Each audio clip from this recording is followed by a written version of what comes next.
वासुदेवाय।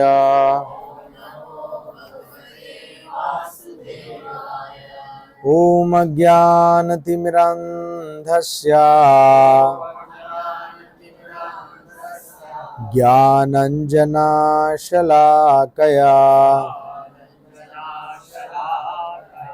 चक्षुरुन्मीलितं येन तस्मै श्रीगुरवे नमः। श्रीचैतन्यमनोभीष्टं स्थापितं येन भूतले शास्त्र का पर स्वयं रूपः कदा मह्यं ददान्तिं स्वापदान्तिकम् वाञ्छाकल्पतरुभ्यश्च बैठ जाइए आगे कृपा सिन्धुभ्यैव च पतितानां पावनेभ्यो वैष्णवेभ्यो नमो नमः।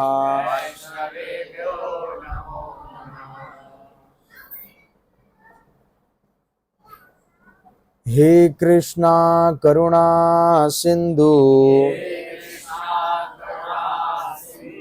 दीनबंधु जगतपते गोपेश गोपिका कांता राधा कांता नमोस्तुते। तप्त कांचन गौरंगी राधे वृंदावनेश्वरी वृषभानुसुते देवी प्रणमामि हरिप्रिये। नमो महावदन्याय कृष्ण प्रेम प्रदायते कृष्णाय कृष्ण चैतन्य नामिने गौरत्वसे नमः। जय श्री कृष्ण चैतन्य प्रभु नित्यानंद श्री अद्वैता गदाधर श्रीवास आदि गौर भक्त वृंद। हरे कृष्णा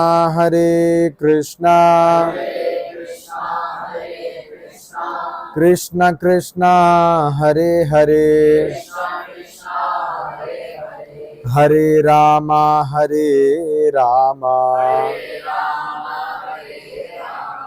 राम राम हरे हरे। अनंत कोटि वैष्णव वृंद की जय। श्री श्री राधा रास बिहारी भगवान की, श्री श्री राधा दामोदर जी की, श्री जसोदा दामोदर की, श्री भक्तवत्सल नरसिंहदेव भगवान की, श्री प्रहलाद महाराज की, श्रील प्रभुपाद की, श्रील भक्तिपाद की, सब इकट्ठे भक्तों की। हरे कृष्णा।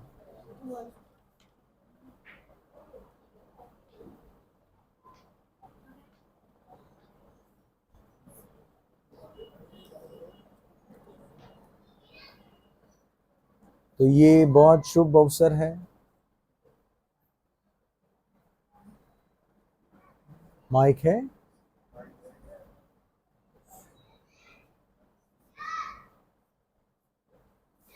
तो ये बहुत ही शुभ अवसर है कि कार्तिक के इस पवित्र महीने में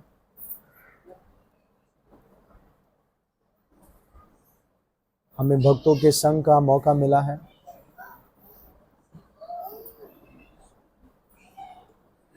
ये जो महीना है इसे कार्तिक मास कहते हैं। कार्तिक का महीना आप जानते हैं? कौन कौन जानते हैं? कम लोग जानते हैं, अभी जानते हैं। तो कार्तिक के महीने को पूरे 12 महीनों में से सबसे ज़्यादा श्रेष्ठ माना जाता है, क्योंकि हरे कृष्णा, क्योंकि ये महीना भगवान की परम शक्ति श्रीमती राधा रानी को बहुत प्रिय है।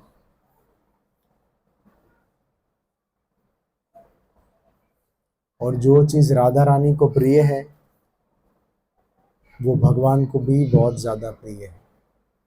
इसीलिए ये कार्तिक का महीना एक खास भगवान की पसंद है। और इस महीने में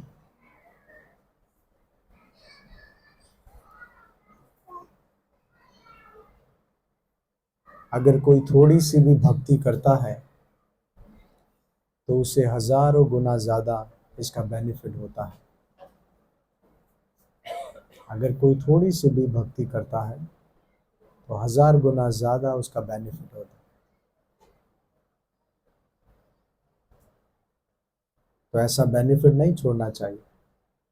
अगर हमें पता चले कि फला फला सुपर मार्केट में कम पैसों में ज़्यादा सेल का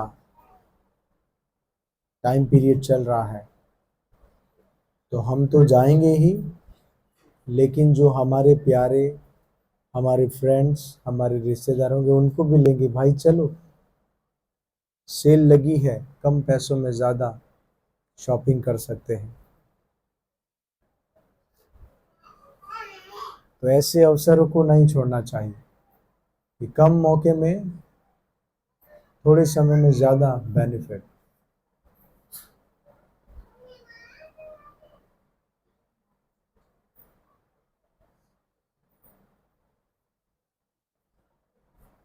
वैसे ये 4 महीने जिसे चौमासा कहा जाता है, बारिश के 4 महीने जो है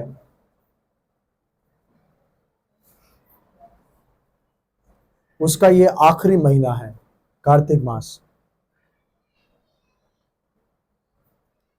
तो ये 4 महीने ही बहुत स्पेशल है, जिसे चतुर्मास कहते हैं। लेकिन उनमें से 4 महीनों में से ये जो कार्तिक मास है सबसे श्रेष्ठ है।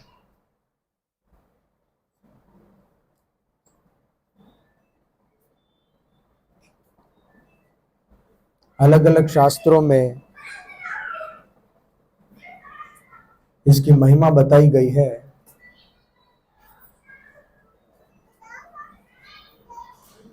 कि इस महीने में भक्ति का पालन करने से सारे तीर्थों में जाने का फल मिल जाता। जिसे कभी कहीं तीर्थ में जाने का मौका नहीं मिला है तो उसे सारे तीर्थों में जाने का फल मिल जाता। सब दानों का फल मिल जाता है। जितने उपवास है उन सब उपवास का फल मिल जाता है।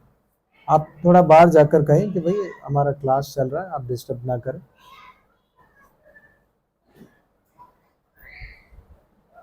तो ऐसा ये कार्तिक का महीना है।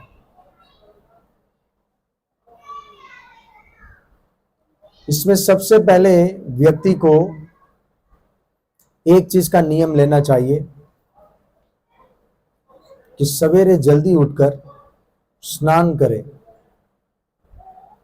सूर्य उदय के पहले उठे, जो आजकल तो बहुत ही कम देखने को मिलता है।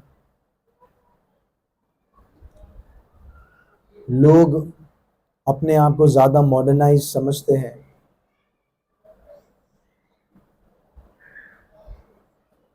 फैशन समझते हैं ज्यादा लेट उठने को,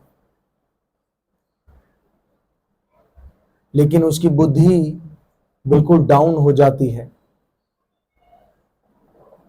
जो ज्यादा लेट तक सोते रहते हैं उसकी सोच समझने की शक्ति डाउन हो जाती, वो कोई अध्यात्म कार्य नहीं कर सकते, वो रूहानी कार्यों में उसका मन बुद्धि काम नहीं करेगा, डिप्रेशन में ज्यादा जाता रहेगा। पवित्र, आजकल कौन पवित्र रहता है?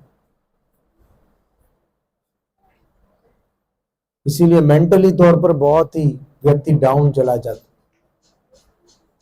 इसीलिए सबसे पहला जो काम है, सिर्फ इस महीने में नहीं बल्कि जीवन भर का ये नियम होना चाहिए कि सवेरे ब्रह्म मुहूर्त में उठना। हम सब के जो पहले पूर्वज थे, उन सब लोगों का जो रूटीन था वो सब सवेरे जल्दी उठने वाले थे। और अगर कोई घर में जल्दी नहीं उठते थे तो उनको जोर जबरदस्ती उठाया जाता, उठो। अभी कुछ दिन पहले हम पढ़ रहे थे, एक जगह सत्संग कर रहे थे, तो हमें याद आ गया कि हम बचपन में एक चैप्टर पढ़ते थे। कौन सा था वो लाइन, किसने याद करवाई थी? उठो बेटा आंखें खोलो, है ना? आप लोगों ने भी पढ़ा होगा। कौन सी जमात में ये पढ़ा? पहली में? हाँ, पहली क्लास में। उठो बच्चा आंखें खोलो।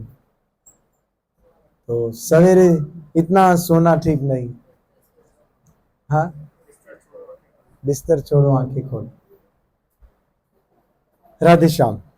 तो ये बहुत अच्छा है जीवन के लिए, अपने आध्यात्मिक स्पिरिचुअल उन्नति के लिए, रूहानी उन्नति के लिए सवेरे जल्दी उठो।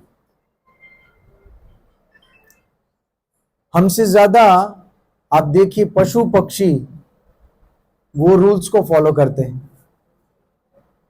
आप पक्षी देखिए, आपको अभी एक नहीं दिखेगा, और सवेरे सबसे पहले पक्षियों की आवाज आएगी। वो कितना नेचर को फॉलो करते हैं। जो पूरा नेचर का जो पूरा उल्टा किया हुआ है, सब नेचर का जो पूरा धर्म भरम किया हुआ है वो मनुष्य है। पशु पक्षी बेचारे वो नेचर का नहीं वो उल्लंघन करते, मनुष्य पूरा नेचर को उल्लंघन करता है। आप देखिए शेर को आप घास दे वो खाएगा? वो नहीं खाएगा, उसका आहार जो है वो खाएगा। आप बकरी को मांस दे वो खाएगा? नहीं, वो उसका जो आहार है भी। आज मनुष्य इतना डाउन हो गया है, जो उसका आहार नहीं है वो सब चीजें वो सब खाना चाहता है। पवित्र आहार नहीं है तो पवित्र विचार कैसे आएंगे? व्यक्ति की साइकोलॉजी जो डेवलप होती है वो अनाज से होती है। आप अनाज कैसा खा रहे हैं? इसीलिए कहा गया है कमाई भी होनी चाहिए ना, कमाई भी, वो भी ईमानदारी की होनी चाहिए। किसी को तकलीफ देकर, किसी को ठग करके अगर जो कमाई आती है घर में, वो बीमारी लेकर आती है, वो रोग लेकर आती है, वो दूसरे की जो बद्दुआएं वो लेकर आती। भले थोड़ा कमाए लेकिन ईमानदारी, पवित्र जीवन, इसमें बहुत शक्ति है। भगवान को प्रसन्न बाद में करने का विचार करें, पहले अपने आप को तो अच्छा रूल्स रेगुलेशन चलाने वाला बनाए।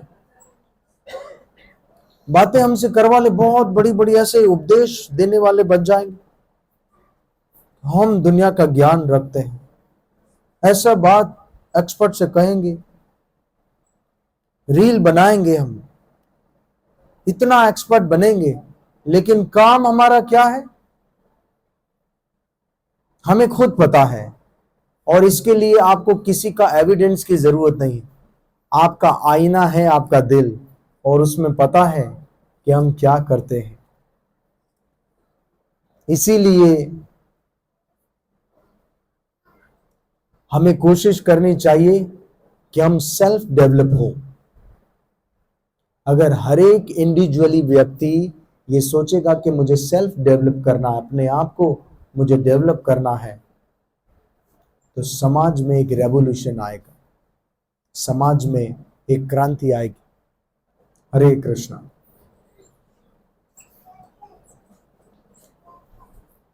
हमारे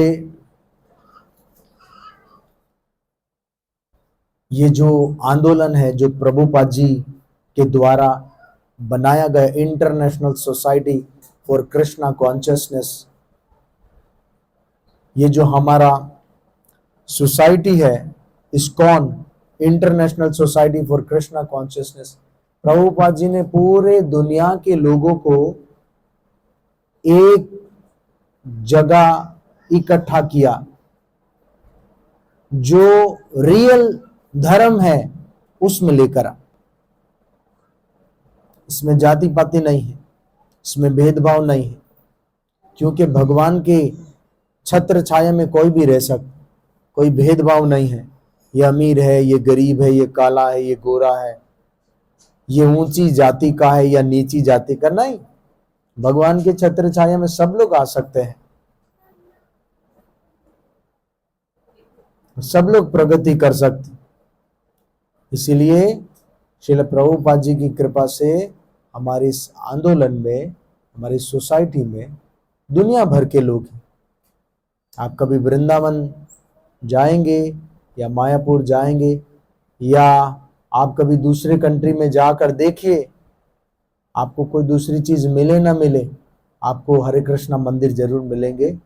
और वहां पर आपको हिंदू कम पूजा करते हुए नजर आएंगे, आपको European, American, African, Chinese, Japanese, Russian ये पूजा करते हुए नजर आएंगे। आज जो हिंदू समाज में जो पैदा हुआ है वो ऐसा धोती कुर्ता पहनने से शर्म करता है, सनातन का ड्रेस है। आप जाकर देखिए, उन्होंने रियल धर्म को एक्सेप्ट किया, ड्रेस को भी एक्सेप्ट। तो वो कैसा ड्रेस पहनने वाले लोग, लेकिन उन्होंने हर एक चीज को एक्सेप्ट किया। वो उन्नति करना चाहते हैं। वो क्या देखकर आए भक्ति में,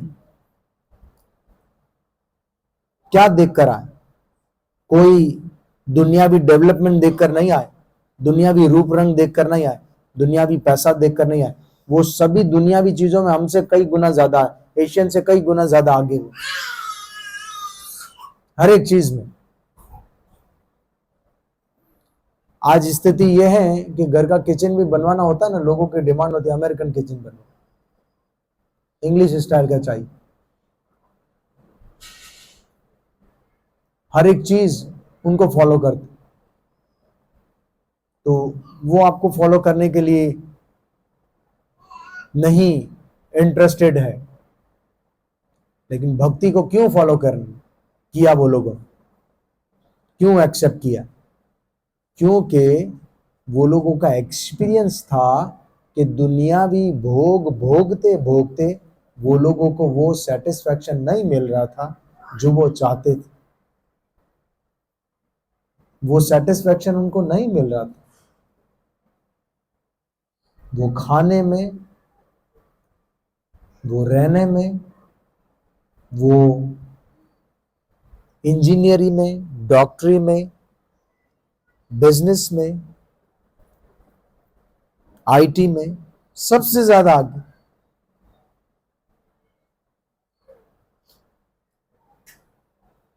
एप्पल कंपनी का जो मालिक है ना,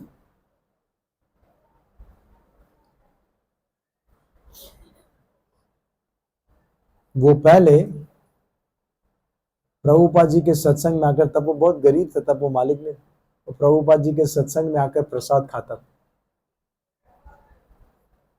ऐसा उन्होंने बताया कि मैं पहले इस्कॉन के मंदिर में जाता था, मैं वहां जाकर प्रसाद खाता था। प्रसाद खाते खाते मैं इतना इंस्पायर हुआ, अभी भी भक्तों से वो कनेक्टेड है।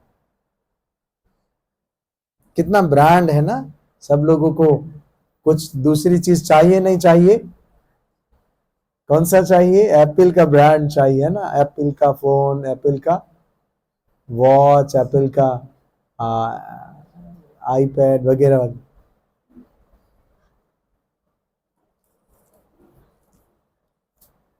एप्पल की एक यूनिक बात है, एक एप्पल को गिरते हुए किसने देखा था? न्यूटन ने। तो उसने देख लिया कि ग्रेविटी किस तरह से काम करती, ये प्रकृति खींचती है अपनी तरफ, कशिश करती।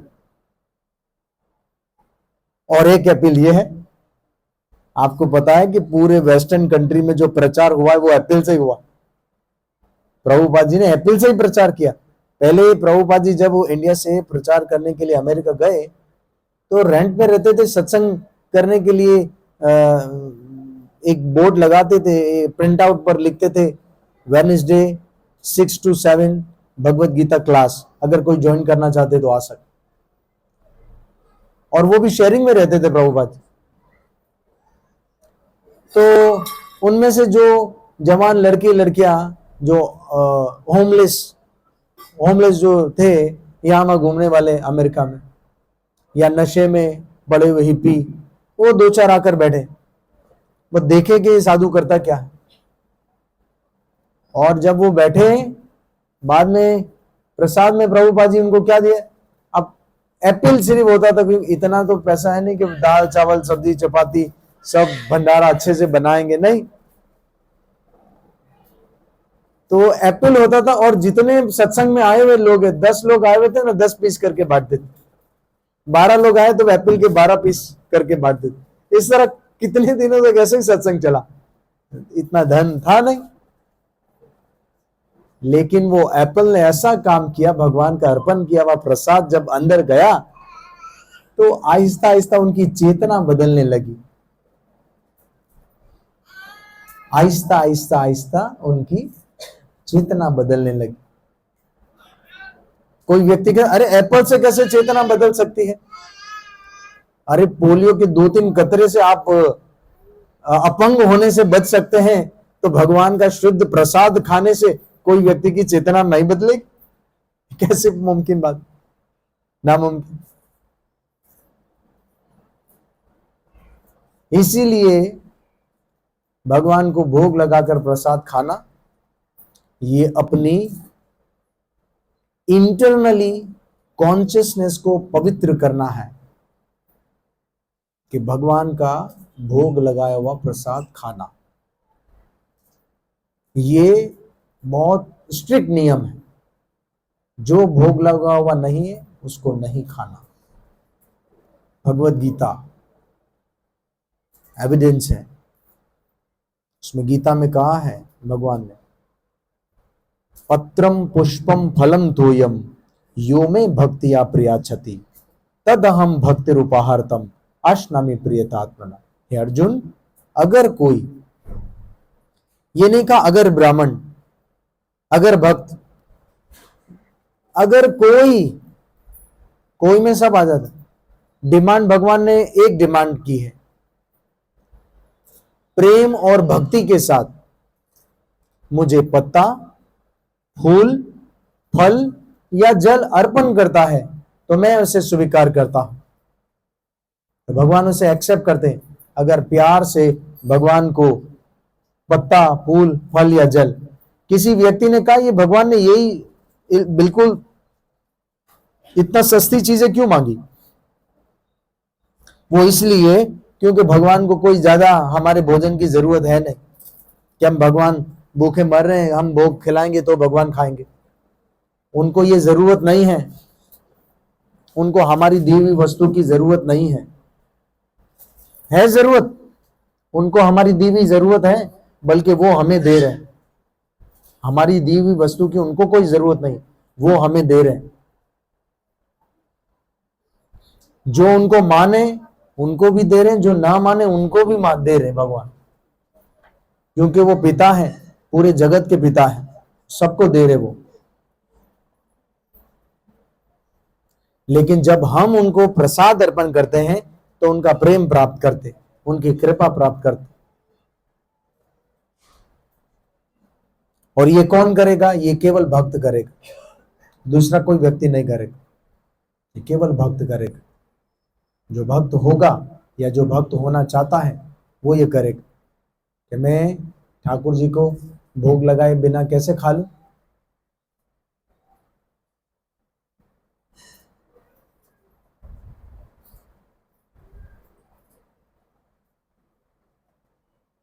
समझ रहे हैं आप लोग कि मैं भगवान को भोग लगाए बिना कैसे खा लूं?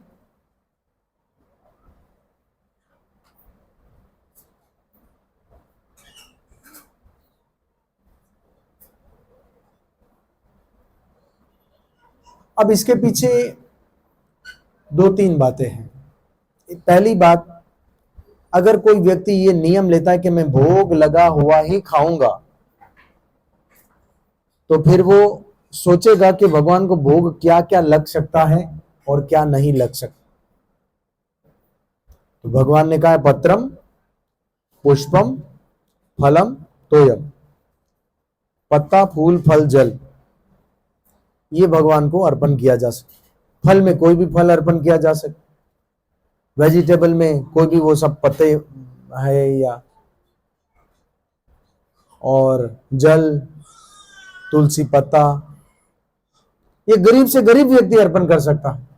इसमें कोई बहाना नहीं कर सकते कि भगवान ने कहा है कि बस मुझे मेवा ही अर्पण करे, नहीं, गरीब से गरीब व्यक्ति अर्पण कर सकता, लेकिन कंडीशन ये है कि प्रेम से अर्पण करने वाला होना चाहिए।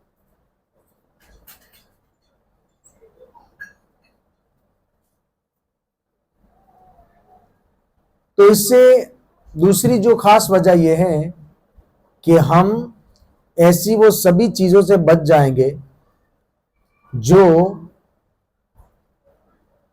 हमारा माहौल या हमारा मन उल्टी सीधी चीजें जो खाने का विचार करता है, उन सब चीजों से बच जाएंगे ये एक नियम से। यानी अब मैं भगवान को भोग लगा हुआ ही खाऊंगा, तो जो भोग लगता है वही खाऊंगा, तो अब दूसरी चीज मैं नहीं खाऊं। तो ऐसी जो बहुत सारी चीजें जो हमें अधार्मिक बना देती है, उनसे बच जाएंगे।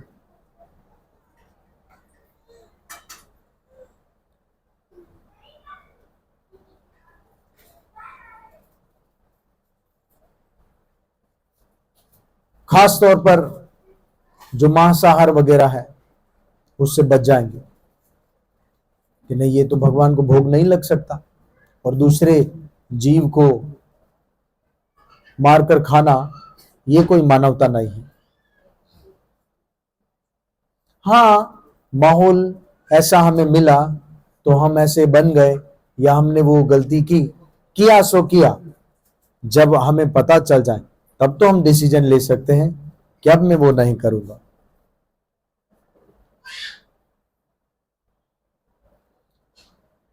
तो एक ये फायदा होगा, और दूसरा फायदा ये होगा कि हमारी जो चेतना है, हमारी जो कॉन्शियसनेस है, हमारी जो शऊर है, वो शुद्ध होने लगेगा, वो प्योर होने लगेगा।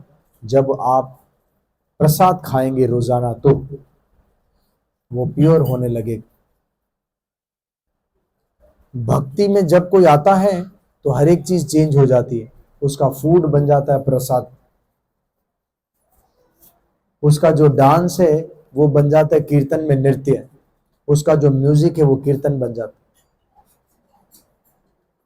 हर एक चीज चेंज हो जाती है भक्ति में, वो भक्तिमय हो जाती है।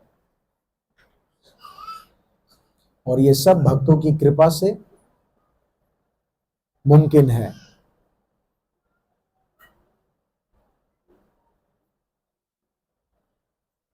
बिना भक्तों की कृपा से खुद से हम नहीं कर सकते भक्ति, इसीलिए भक्तों का संग होना बहुत जरूरी है।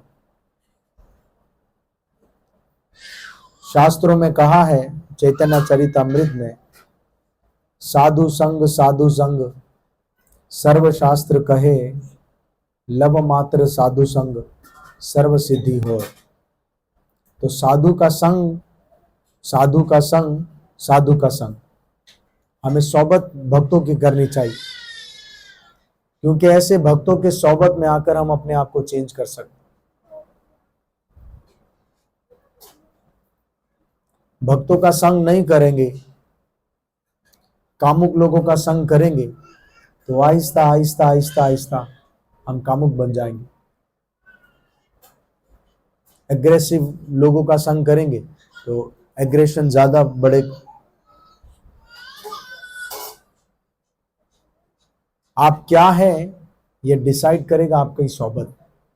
अगर किसी को पहचानना है कि वो क्या है, उस व्यक्ति की सोबत देखो कि वो किस सोबत में बैठता होता है।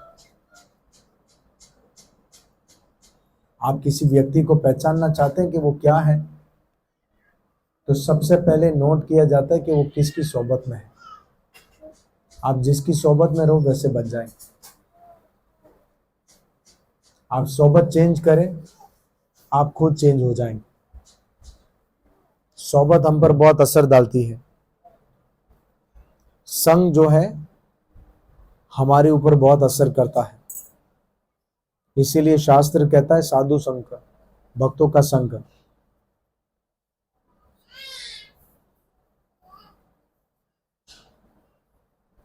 साधुओं के संग में ट्यूनिंग होती है हमारे दिमाग, जो बार बार दुनियावी विषय वासनाओं के प्रति ज्यादा लग जाता है, क्रोध में लग जाता है, चीटिंग में लग जाता है।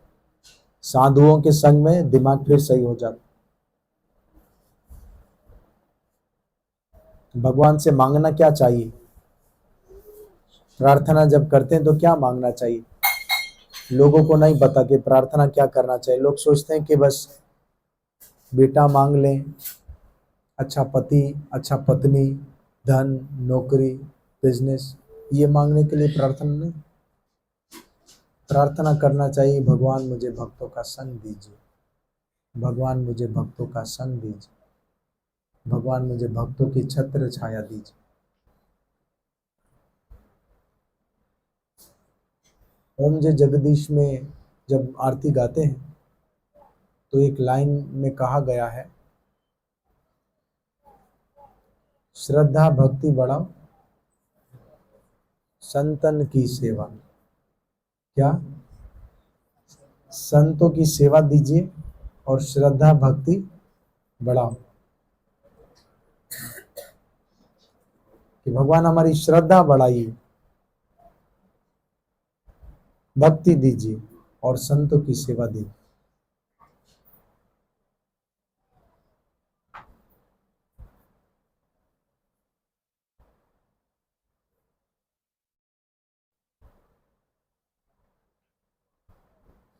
हमारे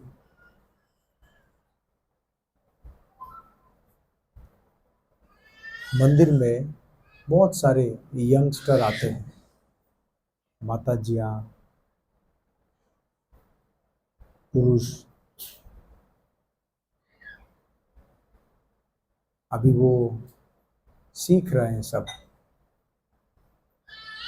कि किस तरह भक्तों के संग में आकर अपने आप को सारे बुराइयों से हम सेव कर सकते,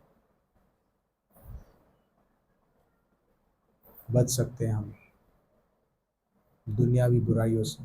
भक्तों का संग बहुत पावरफुल है। थोड़े से भक्तों के संग में व्यक्ति बिल्कुल चेंज हो जाता है।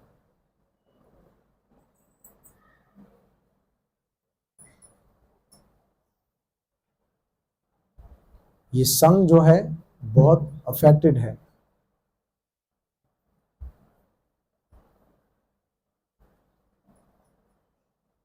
तो भक्तों का संग करने के लिए ये होता है सत्संग। अब देखिए संग इसमें भी आए, एसोसिएशन, डिवोटीज का एसोसिएशन, डिवोटियों के संग में रहना, भक्तों के संग में, मोस्ट इंपॉर्टेंट है। संग के लिए आश्रम में जाया जाता है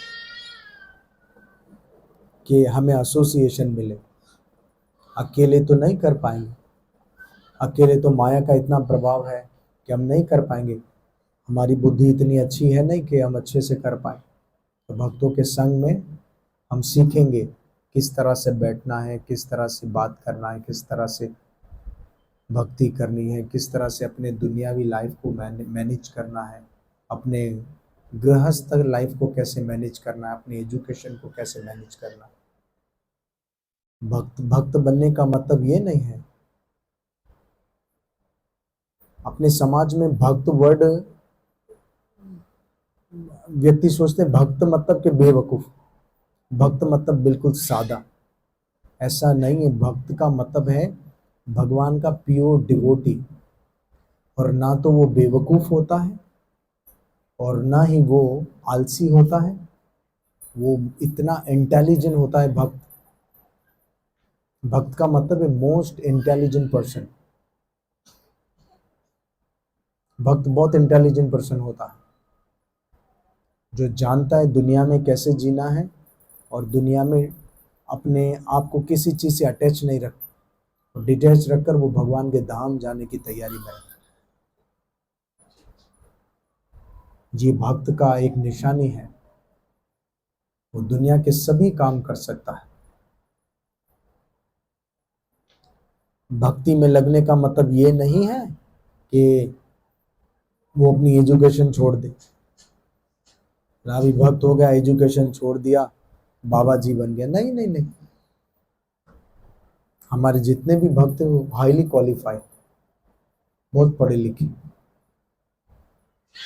चाहे माता जी हो चाहे प्रभु हो। बिजनेस करना भी मना नहीं, खूब बिजनेस कर।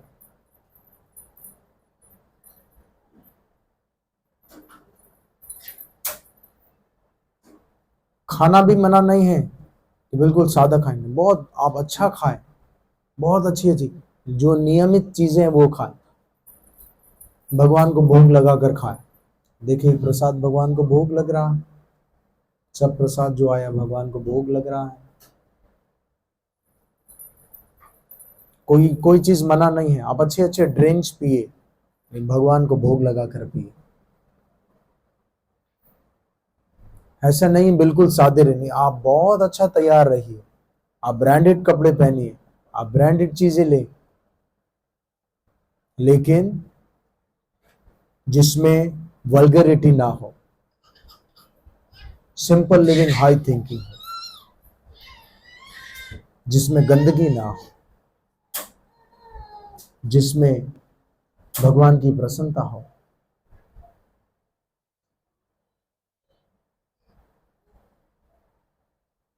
तो भक्त हकीकत में अपने लाइफ को बैलेंस करना जानता है कि लाइफ को बैलेंस कैसे करना। इसीलिए आप लोग अभी खासतौर पर यहाँ पर बहुत जवान माताएं और लड़के बैठे हैं और सभी के लिए ये बात है।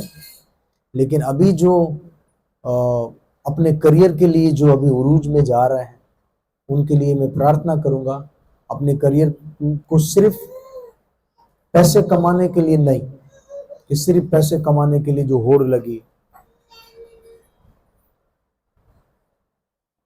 आज से 40-50 साल बाद, 20-30 साल बाद पैसे जब कमा लेंगे तब भी अशांत ही रहेंगे, शांति नहीं मिलेगी। तो धन, मैं धन मना नहीं कर रहा हूं कि धन नहीं कमाना, कमाना है, नीड है, हमें करियर बनाना है, लेकिन साथ साथ अपना कैरेक्टर भी बनाना है। एक कहावत है इंग्लिश में,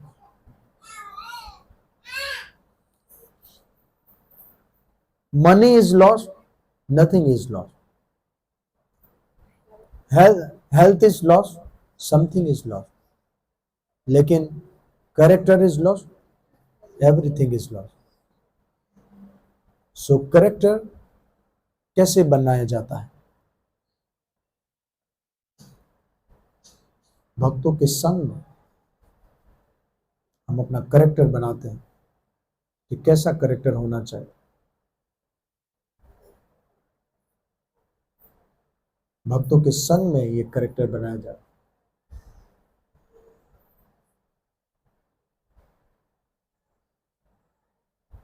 और अगर किसी व्यक्ति का कैरेक्टर ही खराब है, वो इतना धनी है, इतना हेल्दी, तो फायदा क्या? कैरेक्टर तो ठीक नहीं है, उसका चरित्र तो ठीक नहीं है। चरित्रहीन थोड़ी बनना है, चरित्रवान बनना है। कैरेक्टर अच्छा होना चाहिए, पवित्र होना चाहिए। स्त्री पुरुष दोनों के लिए, सबके लिए है, सबके लिए पवित्र आचरण करने वाला होना चाहिए, मर्यादा होना चाहिए। ये सब भक्ति है और ये सब हमें भगवान की तरफ आगे लेकर जाएगा। ये सब हमें भगवान की तरफ आगे लेकर जाएगा।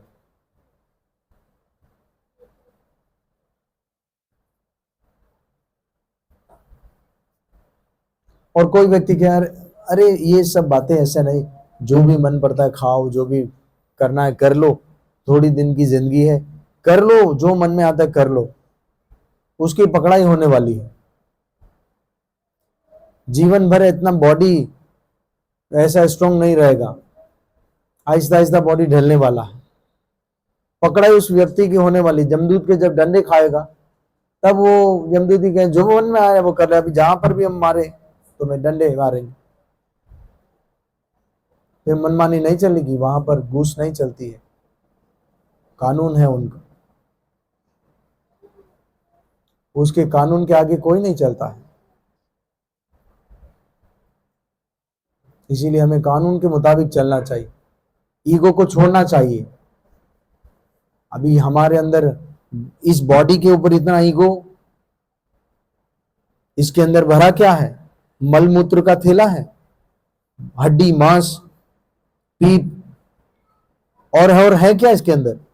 और हम इतना ईगो करें, मैं इतना सुंदर हूं, मैं ये हूं, मैं वो।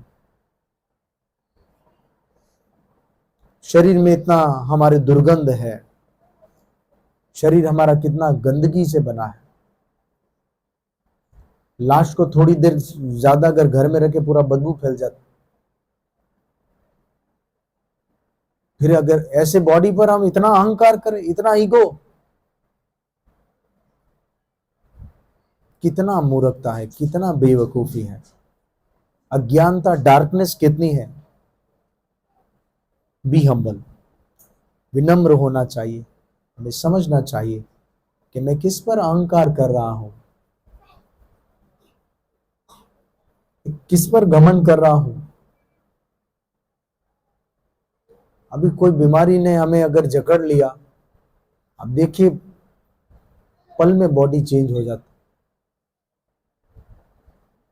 इसीलिए हाथ जोड़कर भगवान मैं आपके शरण में हूं, मुझे शक्ति दीजिए कि मैं आपके बताए हुए रास्ते पर चल सकूं। और ये शक्ति मिलेगी जब हम भक्तों के संग में आते रहेंगे और भक्तों के संग में आकर एक एक चीज लेकर जाएंगे। हाँ, एक साथ सारी चीजें ले जाना मुश्किल है, एक एक गुण तो ले सकते। अगर हर एक महीने एक गुण ले तो साल में हम देखेंगे कि कितने गुण हमने जमा कर लिए। 12 क्वालिटीज हमारे अंदर आ जाए। अगर महीने में एक क्वालिटी हम अपने अंदर लाएं,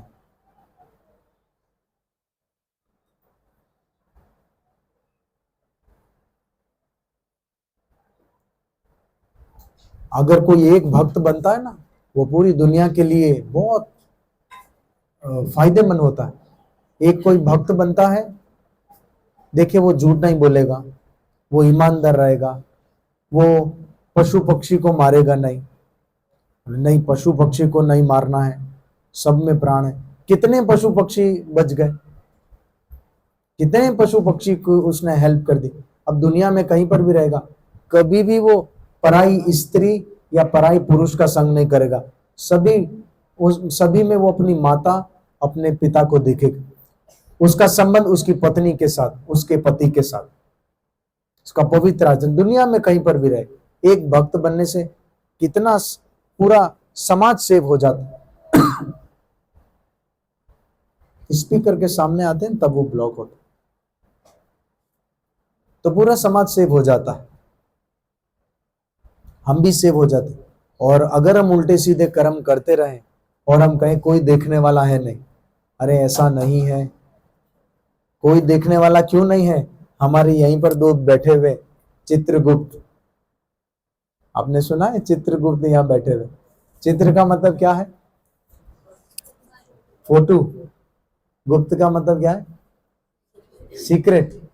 तो अब इन दोनों को, फोटो और सीक्रेट को ज्वाइन करें, सीक्रेट फोटोग्राफर। अब यहाँ पर सीक्रेट फोटोग्राफर बैठे हुए दो, हमारे एक एक काम को कैप्चर कर रहे हैं। उनके पास कैमरा भी DSLR है, अच्छा बात, HD प्रिंट निकालेगा भले बंद कमरे में हम कोई पाप कर अरे अंदर ही बैठा हुआ है परमात्मा, बाहर तो दूर की बात है, वो अंदर ही बैठा हुआ। आप इससे कहां छुपाएंगे? इसे पता है सब चीजें, लेकिन फिर भी आज तक हमने जो किया है वो जानता है। लेकिन फिर भी अगर हाथ जोड़कर उसकी शरण में आगे, भगवान मैं माफी मांगता हूं, मैंने जो किया अज्ञानता में किया, अब मैं आपका नाम जप करूंगा, अब मैं आपकी सेवा करूंगा, अब मैं बुरे आचरण से बचना चाहता हूं। भगवान इतने दयालु है, भगवान इतने मर्सीफुल है। भगवान कहते आ बच्चा, मैं तुम्हें सब पापों से मुक्त कर दूंगा। गीता में भगवान कहते अपि चेत सो दुराचारो भजन्ते माम अनन्य भक्त साधु रेव समन्तति। हे अर्जुन, अगर कोई अपि चेत सो दुराचारो, अगर बहुत बैड कैरेक्टर वाला व्यक्ति भी है, अगर मेरी शरण में आ जाता है तो उसे तुम साधु मान लेना, क्योंकि मैं उसे आहिस्ता आहिस्ता पवित्र कर दूंगा। देखिए भगवान हमारे, अच्छा भगवान को अवगुण नहीं देखते। अवगुण मतलब क्या क्या कहेंगे उर्दू में? डिसक्वालिटीज। भगवान डिसक्वालिटीज नहीं देखते हैं, भगवान सिर्फ क्वालिटीज देखते हैं हमारे अंदर। बाकी इंसान तो ऐसे हैं, उनके लिए करके करते मर जाए, फिर भी वो कहेंगे तू तो ऐसी है, तू तो वैसा है ना। अरे जिस संतान को माँ ने 9 महीने पेट में रखा, उसके मलमूत्र को साफ किया, उसको बड़ा किया, बड़े होते होते होते तो वो फिर पता नहीं क्या क्या भी बोल देते, तूने मेरे लिए किया ही क्या है ना। कोई परी मिल गई उसको साथ में, फिर वो माता जी की सेवा नहीं करेगा, माँ की सेवा नहीं करेगा, फिर माँ तू ऐसी है, तू वैसी है, पिताजी को आंख दिखाएगा, है ना। ऐसे देखा जाता है ना समाज में। तो बहुत समाज अभी डाउन होता जा रहा है, बहुत डाउन होता जा रहा है समाज की जो स्थिति है। अभी एक प्रभु जी हमें बता रहे थे कि आजकल कॉलेजों में, यूनिवर्सिटियों में क्या बहुत शौक से जाते हैं, नशे में इतने लग रहे हैं लोग, यंगस्टर, आप लोग जो पढ़ते हैं। पहले तो स्मोक था, अभी स्मोक का वो फादर आ गया, हाँ वेब वेब पीते हैं। Oh we are modernise, we are big राक्षस। अरे ये कौन सा मॉडर्नाइज दौर है? ये तो अपनी पूरी आखिरत बर्बाद करने वाली बात है। निर्दोष जानवरों को मार मार कर खा रहे हो, आप मॉडर्नाइज? ये मॉडर्नाइज नहीं। एजुकेशन का मतलब क्या है? आप दूसरों को हेल्पफुल बने, सिर्फ इंसान के नहीं, आप नेचर के भी हेल्पफुल बने, पेड़ पौधों के हेल्पफुल बने, आप पशु पक्षी के हेल्पफुल बने। वरना आप में और एक बिना पढ़े लिखे व्यक्ति में क्या फर्क रह जाए? शास्त्र में ये सब बातें, एक्चुअल जो एजुकेशन है वो शास्त्र है। इसीलिए पहले जो एजुकेशन सिस्टम था वो साधुओं के पास था। आप देखिए, पहले आप जाइए, जो एजुकेशन सिस्टम है वो शास्त्रों साधुओं के हाथ में था, गुरुकुल थे। हम लोग कुछ टाइम पहले, 2-4 साल पहले कश्मीर गए थे भक्तों के संग में। वहां पर हमने देखा आज भी एक यूनिवर्सिटी है जिसका नाम है शारदा यूनिवर्सिटी। किसी ने देखा है? कोई वहां गया? शारदा यूनिवर्सिटी है वहां पर। वो तो टूटी फूटी है, अभी तो वो घूमने की जगह है, बहुत सारे वहां पर लोग घूमने जाते हैं। बहुत ऊपर है, बहुत सुंदर, ऐसे लगता है कि उस जमाने की बहुत सुंदर यूनिवर्सिटी थी। अभी तो वहां पर टूटा फूटा है, लोग घूमने के लिए आते। मैंने वहां पर सोचा, शारदा तो सनातन धर्म में किसको कहते हैं? माता सरस्वती का एक नाम है शारदा देवी, और शारदा देवी विद्या की देवी है। तो यहाँ पर सारे साधु रहा करते थे, सिखाया करते थे।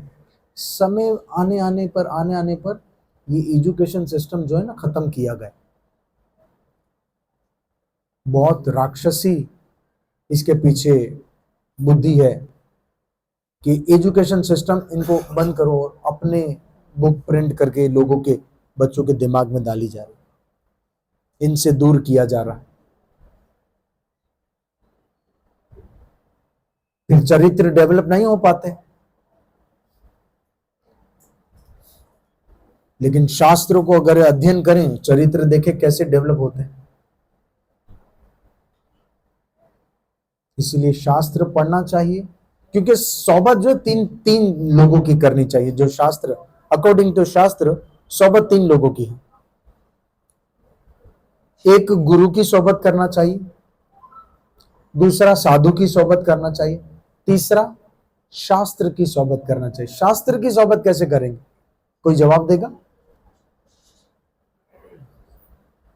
शास्त्र की सोबत कैसे करेंगे कोई व्यक्ति? जी माता जी, शास्त्र की सोबत ऐसे करेंगे, किताब को आओ हाथ में रख, तू मेरे साथ है ना, नहीं साथ, ऐसे सोबत नहीं होगी। शास्त्र की सोबत होगी, इसको खोलें, इसको पढ़िए, शास्त्र में क्या लिखा हुआ है, इसका मीनिंग समझिए। इसका एक पैराग्राफ भी रोज पढ़ते हैं, आप देखेंगे आपके अंदर चेंजिंग, आपने सोबत। और ये हमारा अनुभव है, शास्त्र पढ़ते हैं, चेंज होता है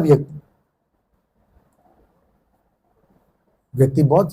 अच्छा, बाहर के कंट्रीज के लोग जो इतने भक्त बन रहे हैं, उसकी एक वजह यह भी है कि वो शास्त्र बहुत पढ़ते हैं।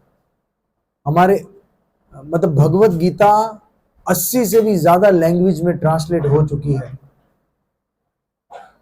और पूरी दुनिया में इतना 500 करोड़ से भी ज्यादा डिस्ट्रीब्यूशन हो चुकी है भगवत गीता। और अभी भी कंटिन्यूसली हर साल नई नई अलग अलग लैंग्वेज में भगवत गीता ट्रांसलेट करके, प्रिंट करके, भक्तगण कोशिश करते हैं लोगों को कन्विंस करने के लिए, प्लीज पढ़िए पढ़िए पढ़िए। अगर आप भगवान से बात करना चाहते हैं तो रीड द भगवत गीता। आप कोई परेशानी में है, आपको कोई वे नहीं मिल रहा है, भगवत गीता पढ़िए। भगवत गीता में सारे सॉल्यूशन है। सिर्फ भगवत गीता लाल कपड़े में पैक करके मचान के ऊपर धूल मिट्टी में पड़ी हुई है भगवत गीता हमारे पास, और जब कोई मर जाए तब निकाले, गीता निकाले। तो ये गीता उस दिन के लिए नहीं कि कोई मर जाए। और अपने समाज में तो अब ऐसा होता जा रहा है कि गीता जो है किस दिन के लिए रख दी है, मुझे नहीं पता आप लोगों के वहां होता है नहीं होता। मेरे घर में ये होता था। मेरे घर में 2-4 डेथ हुई पहले, तो मैंने देखा भगवत गीता तभी वो पढ़ते, और जो भी पंडित जी महाराज जी आते हैं वो पढ़ता, अकेला ही पढ़ता, अकेला ही सुनता है, समझता। हम बैठते हैं, क्या पढ़ रहा है, फिर आखिरी में जय बोलकर चला जाता। इतनी दक्षिणा ली। मैं कभी उनसे इंस्पायर नहीं हुआ, लेकिन जब मैं भक्तों के संग में आया और मैंने भगवत गीता पढ़ना शुरू किया, शुरुआत में तो मुझे इतना बोरिंग लगता था भगवत गीता, मैं सच कह रहा हूं कि मैं आधा पैराग्राफ पढूं तो मुझे इतनी अच्छी नींद आ जाती थी कि कोई गोली खाने की जरूरत नहीं, इतनी अच्छी नींद आ जाती भगवत गीता। मैं समझता था भगवत गीता पढ़ने का मतलब फल है कि अच्छी नींद आ जाए, तो समझ में नहीं आता था। और शुरुआत में मैं सोचता था, अरे भगवत गीता है किसी, इसमें तो लड़ाई की बातें बताई। अर्जुन को वो कृष्ण कह रहे बार बार लड़ो लड़ो लड़ो, और बेचारा नहीं लड़ना चाह रहा, फिर लड़ो तू, तीर मार। अभी बच्चा तो होता है, वो कुछ ना कुछ तो सोचता, तो मैं ऐसे सोचता था कि ये क्या भगवान उसको बेचारे को मरवा रहा है कि भाई मार तू उसको मार। लेकिन ये लड़ाई तो कोई और ही है जो हमारे अंदर चल रही है। बाद में मुझे पता चला ये जो बात है ये और कोई ही लड़ाई की बात हो रही है जो हमारे अंदर चल रही है। जो हम सब अर्जुन है, अर्जुन वो नहीं है, हम सब अर्जुन है और हमें कृष्ण की जरूरत है। हमें पता नहीं, जैसे अर्जुन कहते हैं कि हे कृष्ण, मुझे पता नहीं कि मैं अब क्या करूं, मेरा बुद्धि काम नहीं कर रही है, मैं सही गलत का फैसला नहीं कर पा रहा हूं। तो हमारी स्थिति बिल्कुल सिचुएशन ऐसी कि हमें पता नहीं कि हम अपना फर्ज भूल गए। जैसे अर्जुन ने कहा, कृष्णा मैं अपना फर्ज भूल गया कि मेरा फर्ज क्या है, मैं क्या करूं क्या नहीं करूं। आप सच बताइए, पता चलता है क्या करूं क्या ना करूं? नहीं, कुछ नहीं पता चलता। समझाने वाले कौन है? दुनियावी व्यक्ति से हम पूछे, आजकल बहुत सारे वो निकल पड़े मोटिवेट करने के, मोटिवेट कर करके खुद अपना बंगला बना लेते, अच्छी अच्छी गाड़ियां ले लेते, उनका तो बिजनेस चल रहा है। चलो अच्छी बात है, वो भी अच्छी, लेकिन जो रियल मोटिवेट करने वाले हैं वो हमारे भगवान श्री कृष्णा हैं, जो रियल मोटिवेट करते हैं। अर्जुन को कहां मोटिवेट किया? मंदिर में बिठाकर। अर्जुन हाथ घंटी बजाते साथ में, टंग टंग टंग, पुजारी बन जा। अर्जुन तो फौजी था ना। कृष्णा ने उसे कहा, अर्जुन तू खड़ा हो, युद्ध कर, जो तेरा कर्तव्य है उसे तू पालन कर, कर्तव्य विमूढ़ नहीं हो, अपने फर्ज को अच्छे से निभा, हार जीत की परवाह छोड़ दे। तो हम सब फौजी अपने अपने काम में, अगर हम बिजनेस करते हैं तो हमें करना है बिजनेस, पर ईमानदारी से करना, हार जीत की परवाह नहीं करनी हम। अगर हम डॉक्टर बनना चाहते हैं, ईमानदारी से पढ़ना है हमें, वो करना है। अगर आज आप अच्छे डॉक्टर बनेंगे, आप कितने समाज में कितने लोगों का, कितने मरीजों को आप हेल्प कर सके। आप जो फील्ड करना चाहते हैं वो कर सकते ईमानदारी से। भक्ति कभी भी नहीं सिखाती है कि सब छोड़ दो। कृष्णा ने ये नहीं कहा, कृष्णा ने कहा नहीं कि सब छोड़ दो, कृष्णा ने कहा सब चीजों के साथ मुझे भी अपना लो। तो हमें छोड़ना नहीं है, बल्कि एक और चीज प्लस करनी है कि भगवान को अपने जीवन में जोड़ लेना। फिर आप देखिए आपकी लाइफ इतनी हसीन हो जाएगी, आप हमेशा खुश रहोगे, हमेशा हैप्पी रहोगे। वो जो नशा करते हैं उनको इंग्लिश में क्या कहते हैं? हिप्पी, हिप्पी लोग जो नशा करते हैं बहुत। तो इतने नशा करने वाले लोग प्रभुपाद जी के सत्संग में आते थे और वो भक्त बन गए। एक दिन प्रभुपाद जी ने कहा, आप लोग सब हिप्पी थे, लेकिन कृष्ण का नाम लेकर अब हैप्पी हो गए। इसीलिए प्रभुपाद जी ने कहा, chant Hare Krishna and be happy. Hare Krishna बोलिए, हरे कृष्ण जपिए और खुश हो जाइए। तो ये एक फॉर्मूला है। हम खुश रह सकते हैं जब हम भगवान से कनेक्टेड होंगे, हमें बहुत सिक्योर महसूस होगा। लेकिन हम भगवान से कनेक्टेड नहीं हैं, हम सिर्फ अपने ईगो से और हम दुनियावी चीजों से कनेक्टेड है, फिर आप देखेंगे कुछ साल के बाद क्या रिजल्ट आता है। हम सब लोग फायदा चाहते हैं कि हमारा फायदा हो, हम सब इंजॉयमेंट चाहते हैं, तो रियल एंजॉय करना। अरे कृष्णा जब पैदा हुआ इस धरती पर, नंद महाराज के घर पर प्रकट हुए, तो ये नहीं कहा कि नंद घेर कृष्ण भयो जय कन्हैया लाल की, बल्कि कहा नंद घेर आनंद भयो।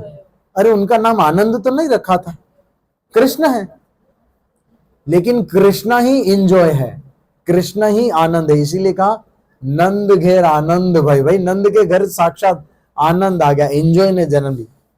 सो आप लोग रियल एंजॉय चाहते हैं? कैसे ही दुनिया में सड़ना चाहते हैं? अगर दुनिया में सड़ना चाहते तो हम कितने जन्मों से हम यहाँ पर सड़ रहे हैं, अलग अलग बॉडी में, कभी मनुष्य, कभी पशु पक्षी, कभी पेड़ पौधे, कभी कहाँ कभी कहाँ कभी कहाँ। ये हम पैदा होकर अब हमें मनुष्य देह मिला है। लेकिन अगर हम रियल आनंद चाहते हैं तो हमें अपने आप को भगवान को सरेंडर करना पड़ेगा। सरेंडर करने का मतलब ये नहीं कि भगवान आपकी सारी खुशी छीन लेंगे, नहीं, बल्कि वो तो आपको खुशी देने के लिए ही तो है। वैसा थोड़ी भगवान आपको बिल्कुल कंगाल कर देंगे, वो तो आपको निहाल कर देंगे, वो तो इतनी चीजें देंगे कि आप सोच नहीं सकते हैं। वो कहते हैं ना, जो बोले सोनेहार सत श्रीय आकाश।